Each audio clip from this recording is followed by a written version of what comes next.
тази рецепта първото нещо са капките. Трябва да се слагате поне 2 пъти дневно от тях в очите. А другото нещо е витамини. Витамините са просто неповторима и незаменима част от едно истинско възстановяване.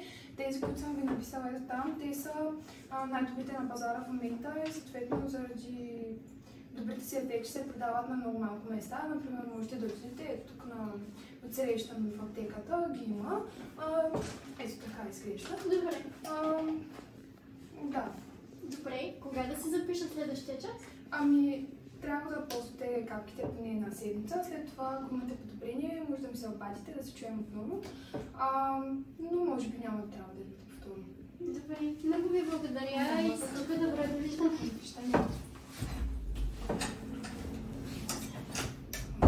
Спряха тези пациентите и вот сега само един старец ме изписал тук да питам нещо.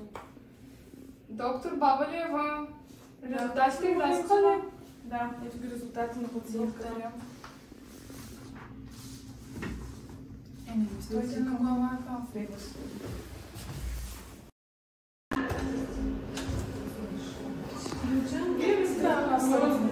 Благодаря.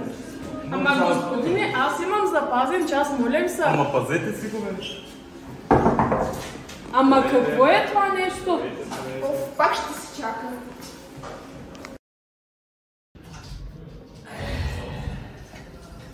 Господине, вие прередите виждане. Здравейте. Минчо Сачмата Иванов съм аз. Здравейте, доктор Маричка. Тук печете следва толкова успешно. Тъй като ме гледате, какво може да ме води? И аз това се чудя. Кажете сега. Това тук виждате ли го? Виждам го. Кога го видяхте за първи път? 2 януари. Така. 2 януари бяхме се запили с съседа Митко и тук сутринта, като се събуждам, така лекичко подутичко, така натискаше ми клепача и малко не виждах. Така, освен това подуване, имаше ли болка, зачервяване? Това болка е моме, аз съм ходил в казарма, нямаше болка, червеничко беше мъничко, много малко. Пареше ли? Не. Не. Добре. Сълзеше ли? Не сълзява, бе. Добре. От тогава насам съм минало доста време. Има ли прогресия? Поувеличаваше се, по-мъничко беше. Значи на втори беше мъничко, така като течемичено беше. Обаче сега е малко по-голямо. Мина по-голямо от Боб, става голямо, става. Добре, слагали ли сте му компресии или нещо? Най-добрият компрес с ракийката. Сложих може сутринта на втори, като се събудихме. То не беше много сутрин, 6 часа вечерта. Тук с компрес с ракийка, ама не помогна. Добре.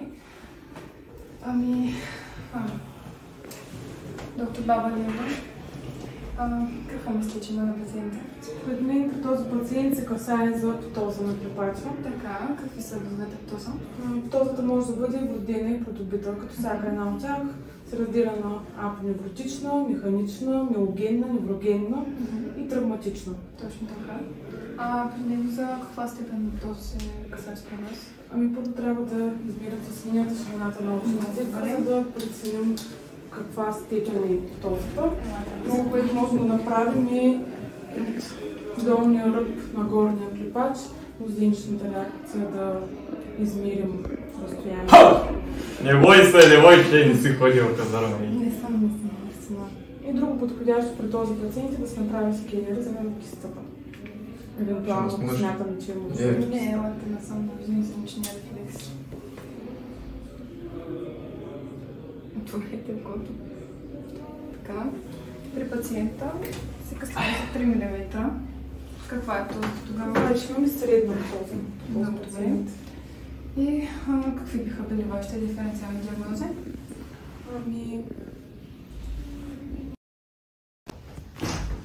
Базоцелуларен карцином, болка, подуване, кървене. Плоскоклетъчен карцином, болка, сърбеж, промяна на цвета. Според мен при този пациент се касае за базоцелуларен карцином или плоскоклетъчен. Колега, Минчо се чмата. Минчо, ковчега ли ще го правим? Не. Да ви подскажа малко, доброкачествено е. Ами, може да е...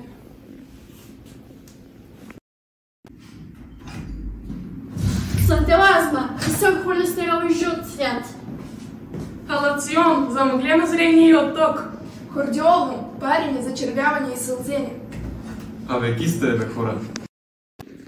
Ами, според мен може да е ксантилазма, хордиолум или халацион. Най-вероятно ще се касае за киста при този пациент. Да, аз също считам, че се касае за киста. Ами, господине, кистата е напълно доброкачествено образование, но за доказването на тази диагноза е необходимо да извършим скенер. Боя се, че скенера не се заплаща в здравната каса. Колко струва? 3 цифра на сумата. О, абсурд! Но трябва да бъде извършен, за да се докаже, че киста, както ние считаме, за да можем да ви лекуваме. Лечението е оперативно. Операция? Да. Никакъв шанс. С капки не може ли? Не, няма да се повлияе от капките. С изкуствена сълза няма ли?